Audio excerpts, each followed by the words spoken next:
Oh, I wish I could be on one of those flights to watch them eat tuna sandwiches. I bet people wish they were eating tuna fish sandwiches now. Good boy. Portland Trailblazer fans. Hold on, we got a lot of calls coming in here. Okay. I'm gotta move it along. Thank you for this exciting story, though. You're welcome. I'm glad I looked forward to it for a whole week. All right, bye. Bye. I was sold a bill of goods. Sold a bill of goods. Last week he was telling the thing at the end of the show. I was like, so what went on the flight? He's like, well, Kevin Duckworth didn't eat the thing, but they ate tuna sandwiches. And then I waited an entire week. And then he calls up and I thought he was on the flight with these guys. Bill of goods. FMU, you're on the air. Well, in some circles, eating a tuna sandwich means something else. Ugh. I want to. Hello, how was your Memorial Day? Oh, it's Philly Boy Roy. How are you doing? How are you, Philly Boy Roy? Okay. My Memorial Day was okay. It was kind of quiet. What'd you guys do? Just kind of around the house. Did a little cooking. Okay. I want to apologize for how I started that call. I know that was a little blue for me. Yeah, we usually expect something a little more upper class. Exactly. Because you're a classy guy. From Philly. Yes. You need to represent your hometown as well as you possibly can. Oh, I certainly did yesterday. What did you do yesterday? We observed the holiday. In traditional Ziegler style. Now, how do the Zieglers celebrate Memorial Day? Oh, we did the traditional things. We got up at 7 a.m. Okay. We went out to salute the bust. The bust of what? Of what? Are you serious? Yeah, I'm not sure. What is the bust of? The bust I made of Frank Rizzo when I was in camp back in the 70s. So you made a bust of Frank Rizzo, We all did. Well, that was like a project or something? Yeah, we all agreed that we wanted to do a bust of the best person ever on earth. The mayor of Philadelphia, who was really pretty corrupt, from what I understand. Wait, what? You gotta be kidding me. Wasn't Frank Rizzo pretty crooked? Not at all. Oh, no. But anyway, then after that, then all the kids, they read their speeches. Okay. Well, like what kind of speeches? Their speeches about what it means to be a Philadelphian. Like do you have any elements from any of these speeches you could read for me now? Well, like Roy Jr., he addressed the great foods that our city has to offer. Uh-huh. Like peanut chews, tasty cakes, Franks, Yingling, Marlboros. Marlboro? Those are cigarettes. Well, yeah, but everyone loves them. Yeah, but he's a kid. Well, he's getting to be, in his mid-teens now. He's in his mid-teens? That's when you started. We all do. You're going to tell me that you didn't start smoking in your mid-teens? Yeah, I'm going to tell you that. I did not start smoking in my mid-teens. Oh, I can't believe that. Why can't you believe that? It's a rite of passage down here. Smoking is? Oh, yeah. So you smoke? Of course I do. It toughens the lungs. Yeah, it toughens the lungs. Ugh. Yeah.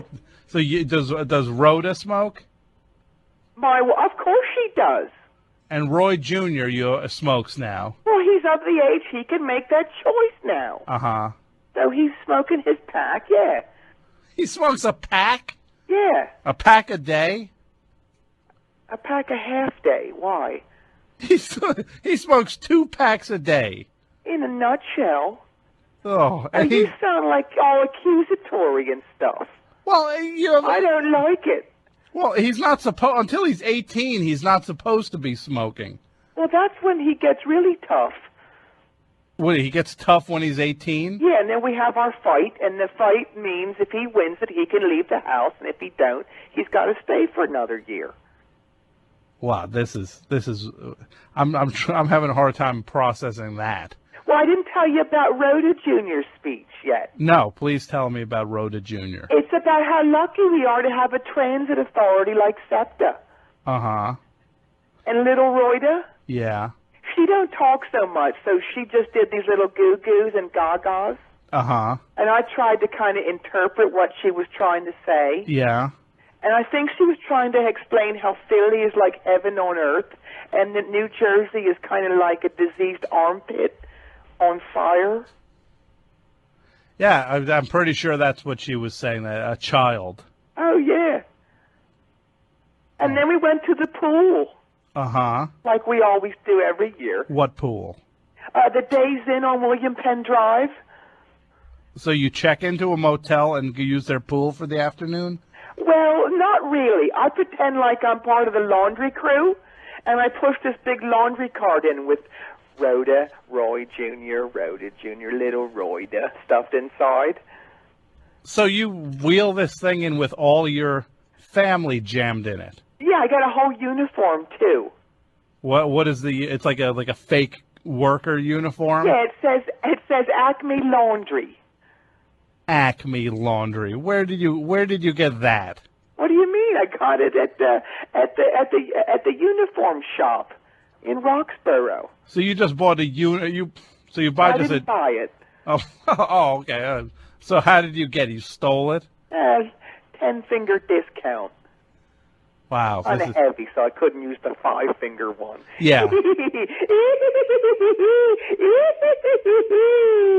So you steal this uniform so that it lets you use a hotel pool. It kind of is a school if you think about it, because that's where I taught Roy Jr. the ways of the world. At that pool, at the Days Inn? In people's rooms. In people's rooms? Yeah. How are you getting in people's rooms? You don't need to worry about that. I would worry about it. Well, sometimes you find keys laying around. Those little cards. Yeah. And sometimes they still work because the person just checked out, but the person at the front desk didn't close it out yet. Uh-huh. Yeah, so you go inside. And do what? You take whatever people left behind. And they usually do leave something behind. Like what? Oh, you know, wallets. Wallets? Wine. Oh, so it's like stuff they forgot from a night of partying? Sometimes. Most times, yeah. Uh-huh. Yeah. Ugh. Well, let me tell you about the swimming thing that we did at the pool. Okay, so it's the whole family, all five of you. The whole clan. Yeah, the whole Ziegler clan is at the pool. Mm-hmm. That they don't belong at. Oh, come on. Well, you don't belong there. You're not a guest. Come on. It's Philly. Everything goes, and anything goes. Everything goes, and anything goes. That sounds like a good city motto. Maybe the tourism board can put that forward. Oh, come on. So we go into the little pool area. Uh-huh. And we go swimming. But not everybody goes in until Daddy does his traditional Philly flop. And what is that? Well, what I usually do is I'll go to the second-story balcony and do a cannonball into the pool. Uh-huh. But this year, Roy Jr. was egging me on to do it from the 5th-floor balcony. Uh-huh. And then did you? Well, I didn't want to because it's pretty high up there. You don't know how high it is till you go up there. That's really high. That's dangerous. It's really high. The whole hotel's only 7 stories. So you went up to the 5th floor. Yeah. And I was like, no, I'm not going to do it, Roy Jr. Shut up. So, and he kept saying stuff like I wasn't a real man if I didn't, and that if I didn't do it, he'd tell his mother, you know, Rhoda, about that woman at the Flyers game back in 2003. What, you met some woman or something? Hey, we don't need to get into this, okay? What is this, an inquisition? No, you mentioned it, and I'm just following up on what you said. Well, we don't need to go there, as they say. Okay, well, we won't go there, as you say. Okay, well, so I take a nip, well, more than a nip. I took about half the contents of my little flask. Uh-huh, what was it filled with? A Canadian Ace. What is? Oh, it's only the best liqueur you can get at the ABC store. I'm sure it's the best liqueur. Oh, it's great. It's got a real bite to it. Yeah, that's usually the mark of fine alcohol. So I get my courage up, and I did jump off. Yeah. Oh, man, it was bad. What happened? Oh, that poor family. What? What, in the pool? The ones I landed on. So you landed on people in the pool? They weren't actually in the pool, no. Where... And don't worry, I'm okay. I'm okay. I'm not worried about you. Well, here's what happened. I was too high up to really make it into the pool. And as I'm in midair, I realize I got to do something if I'm going to survive.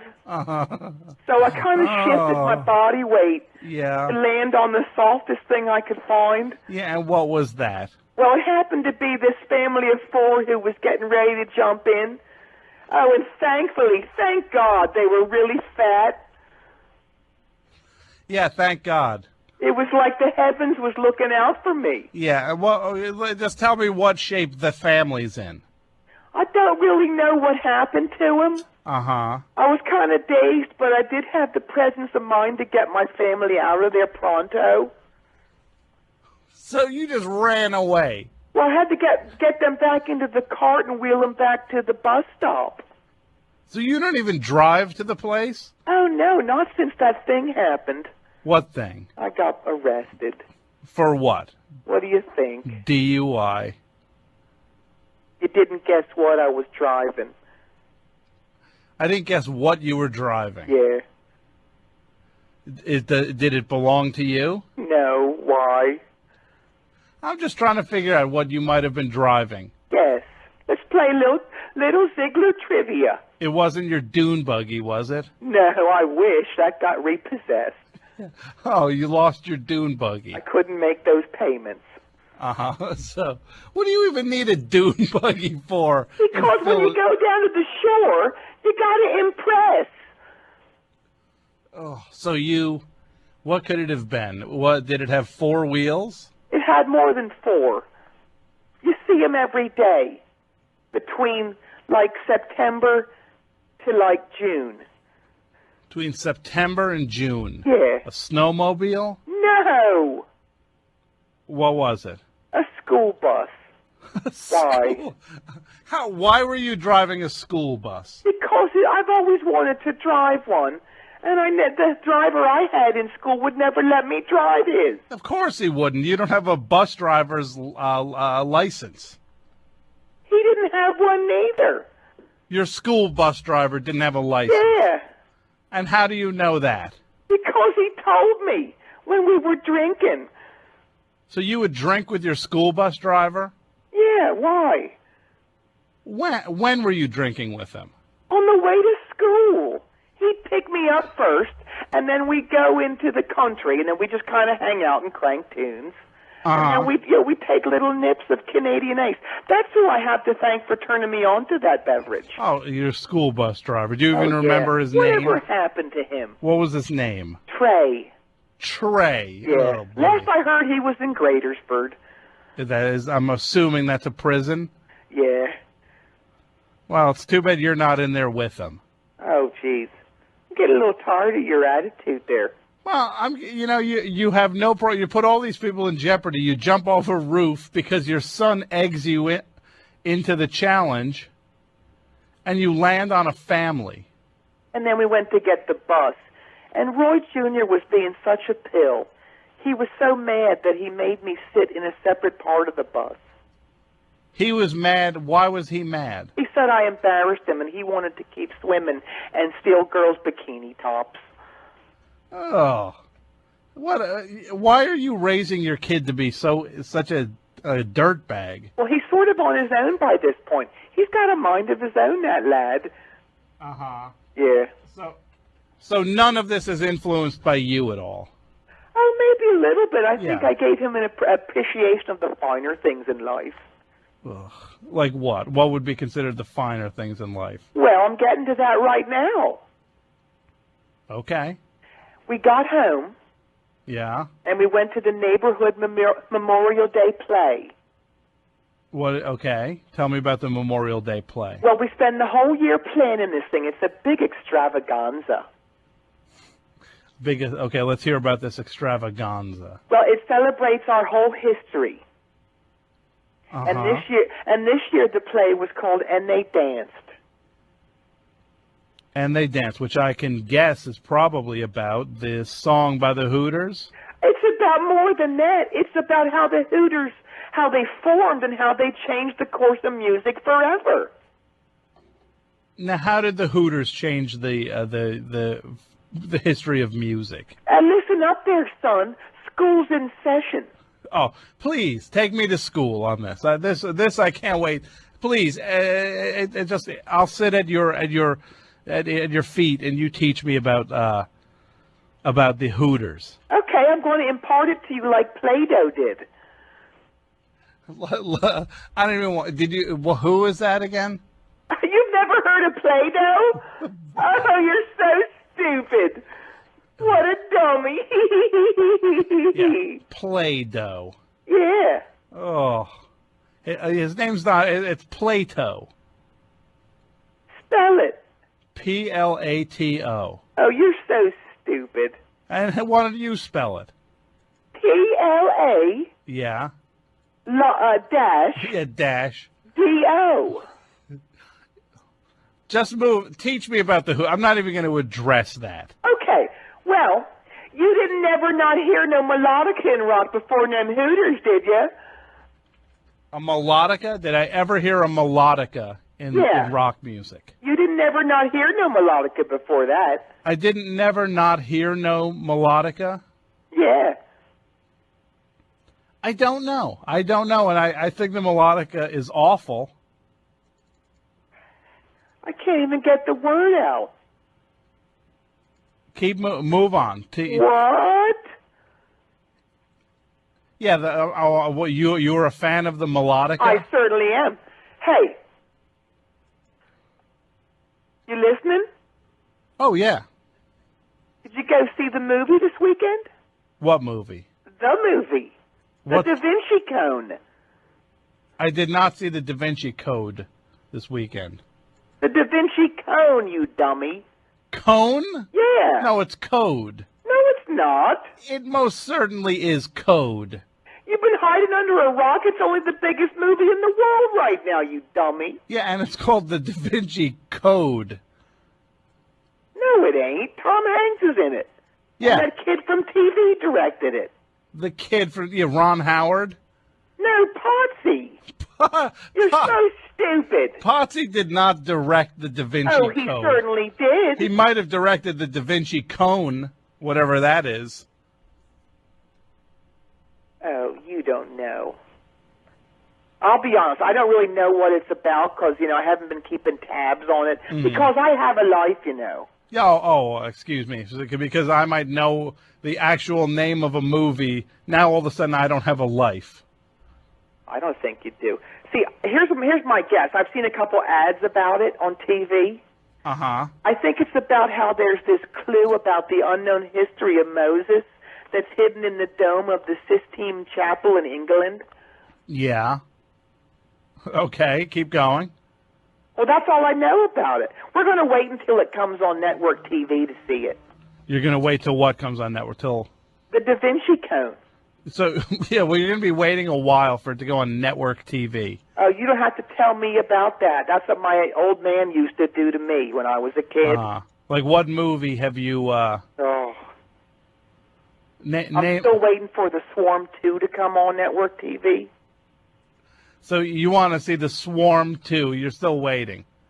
Yeah, it hasn't been on. Why don't you go get a DVD player? It didn't come out on no DVD. The Swarm 2 is not on DVD? No, it was the follow-up to The Swarm 1. Yeah, I figured that. Only Michael Caine wasn't in it.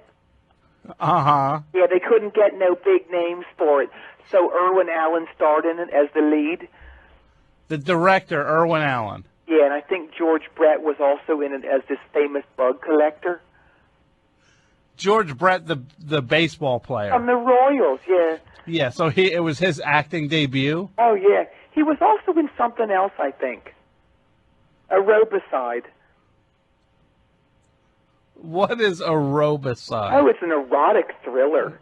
Oh, it sounds terrible. I do have that on DVD. Uh-huh. Yeah.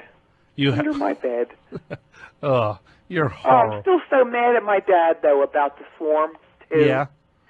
Every now and then I'll go to his grave, Yeah. and I'll stand there and I'll go, still no swarm, too, Dad. And then I'll pour a Yingling black and tan on his tombstone. Well, why don't you break the cycle and get a DVD player? Because I can't, because I never know what Roy Jr. is going to want to watch on it. So I'm a good parent, after all. You're a good parent. Oh, yeah. Oh, hey, I got to go. Hang on. There's this patrolman in our neighborhood. Yeah. And speaking of Roy Jr., Yeah. he bet me I couldn't slip the patrolman's pistol out of its holster without Officer Harrops realizing it. Don't do that. I got to do it. He bet me. You just... What kind of father would I be if I didn't take up my son's bet? You're right. That would actually be a... You'd probably be letting your son down. I'm going to do it. Oh, Officer Harris.